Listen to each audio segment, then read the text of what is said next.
Movida bastante interesante, bastante educativa, creo yo. ¿Cómo está, mi querido Larry? Bienvenido, buenos días, ¿me escucha? Sí, ¿cómo le va, Nelson? ¿Cómo está? Buenos días también a su audiencia. Es un gusto para nosotros, Larry, economista, tenerlo acá, presidente del Círculo de Economía de Guayaquil, para entender cómo va, cómo está la economía. Yo quiero empezar con algo, economista.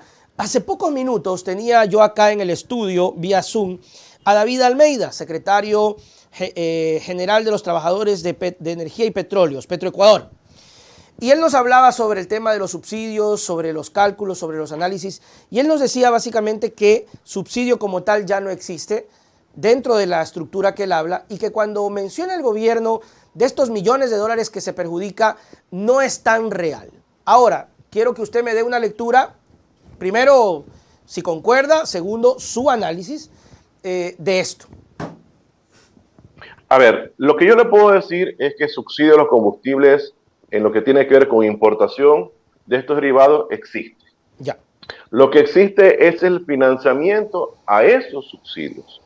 Por ejemplo, ¿cómo lo financiamos? Con la exportación de derivados, por ejemplo, y también lo estamos financiando con la exportación de crudo, o sea, con los beneficios que generan tanto la exportación de crudo como los derivados. Se está financiando el subsidio a los combustibles. Eso es real, eso es parte del debate público.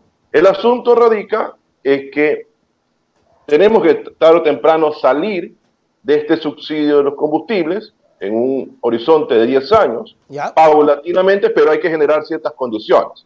La condición es que la economía crezca, se robustezca, exista una clase media potente, de ir saliendo poco a poco. ¿Para qué?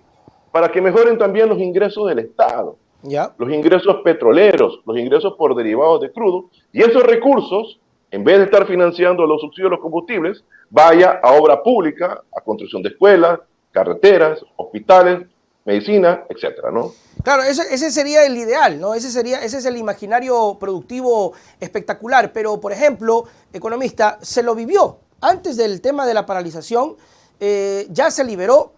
Decía David que el recurso que se pudo recaudar y de utilidades que tuvo Petroecuador era impresionante. Es decir, ya se vivió. Teníamos o tenemos, porque ahora se discute el tema del congelamiento y ahora se quiere hacer la focalización. Ok, pero se tuvo un periodo de un año y pico, 2 años o más, donde ese recurso se apañó. ¿Por qué, en este caso, por qué el gobierno no reinvirtió precisamente para buscar estas alternativas? ¿O hizo bien el gobierno en mandar esto y tenerlo en reservas internacionales? A ver, le voy a explicar un tema con respecto al mercado petrolero. Dele. El invitado anterior, yo lo he escuchado en algunas entrevistas, pero hay un tema que es claro, ¿no? La poca transparencia que existe en Petroecuador. A nadie le interesa que se transparente Ecuador. Eso es verdad. Tanto al gobierno y tanto a los sindicatos que están trabajando en Petroecuador. Ya. Mire que el FMI hizo una revisión de la tercera y cuarta, que fueron los primeros meses del año, y quedó pendiente por parte del gobierno el tema de las auditorías al tema de los estados financieros de Petroecuador. No existe, no se conoce.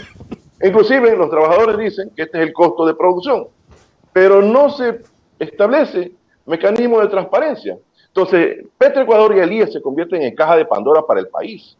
Okay. Entonces, eso yo creo que debe transparentarse, y que de alguna otra forma lo que sí le puedo decir es que los subsidios de los combustibles están debidamente financiados. Que no es el momento de tocar los precios, porque van a encarecer más el costo de vida de la clase media y de la clase popular. Eso yo creo que debe ser el mensaje, pero de que tenemos que salir de los subsidios, tarde o temprano tenemos que salir. Entonces, eso por un lado. Por otro lado, usted acaba de decir que efectivamente en esta revisión tercera y cuarta, el gobierno se compromete a que esos excedentes petroleros, una vez que financian los subsidios, el resto vayan a las reservas internacionales para garantizar la sostenibilidad del pago de la deuda externa.